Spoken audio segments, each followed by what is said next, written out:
हुक्मरान तो वो थे, लोगों की दहलीज पे अमन देने वाले, लोगों की चौखट पे जो है वो नूर बांटने वाले। हजरत उमर दिन को तख्ते हुकूमत पे बैठते थे और उनका तख्त को सोने जबरजत का नहीं था, मस्जिद नबवी की चटाई थी और सारा दिन वहां बैठ के लोगों की बातें सुनते। और जब रात के अंधेरे गहरे होते, उमर भेष बदल के मदीने की गलियों का गश्त करते। कहा तुम्हारे घर से धुआं निकल रहा है और बच्चे रो रहे हैं, उनको खाना क्यों नहीं देती? कहने लगी उमर की जान को रो रही। उमर के पांव तले से जमीन निकल गई। कहा क्या हुआ? कहा 3 दिन से हमारे यहाँ खाने के लिए कुछ नहीं है, रोजाना बच्चे रोते हैं और मैं हंडिया के अंदर पत्थर डाल करके नीचे से आग डालती रहती हूँ कि बच्चे इंतजार कर करके सो जाएंगे, कम वक्त सो भी नहीं रहे और वो पत्थर पकेंगे भी क्या, और मैं उमर की जान को रो रही हूँ। हजरत उमर का कलेजा दहलने लगा। फौरन पलटे वापस बैतुल माल में आए, घी का एक कनस्तर लिया, आटे की बोरी ली, मिर्च मसाला जात बहुत कुछ उठाया, अपने कंधे पे रखा, बोरी अपनी कमर पे ला दी। उमर बैतुल माल से निकले तो आपके खादम असलम ने देख लिया, आगे बढ़ा, कहा मेरे आका मैं उठाता हूँ। उमर की आंखों में आंसू है। कहा असलम कयामत के दिन मेरा बोझ उठा लोगे? कहा कयामत के दिन तो अपना अपना बोझ उठाना पड़ेगा। कहा उमर को आज अपना ही उठाने दो। हजरत उमर वो घी का कनस्तर और वो आटे की बोरी सर पे उठाए हैं और उस खातून के घर जाते हैं और दस्तक देते हैं। वो जब देखती है उसकी जान में जान आ जाती है। कहा जल्दी जल्दी आटा गूंदो, और उमर सब्जी काटने लग जाते हैं।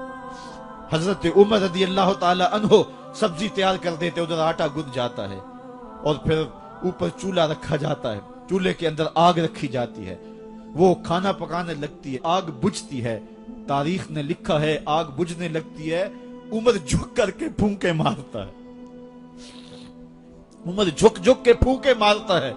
खाना पक गया और बच्चों के सामने खाना रख दिया, बच्चे खा रहे हैं। अब बच्चे रो रो के निढाल हो चुके थे। हजरत उमर अपने हाथों को और अपने घुटनों को और अपने पांव को जमीन पे लगा के, जिस तरह बकरी का बच्चा चलता है, वेड़े के अंदर कभी इधर चलते हैं कभी इधर चलते हैं, ताकि बच्चे मुझे देख के खुश हों और दिल में कहते उमर जितना रुलाया है अब इतना हंसाना भी पड़ेगा।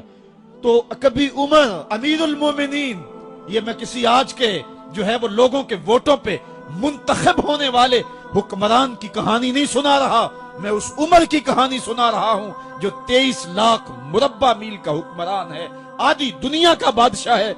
हजरत उमर जो है जिस तरह बकरी का बच्चा चलता है, इस तरह अपने हाथ और अपने घुटने जमीन पे टेक करके जो है वो इस तरह चलते हैं। बच्चे उमर को देख के मुस्कुराते हैं। जब बच्चे मुस्कुराने लगे तो हजरत उमर ने उस खातून से कहा बुढ़िया उमर को माफ कर दे। उसने कहा तू इतनी हमदर्दी क्यों करता है?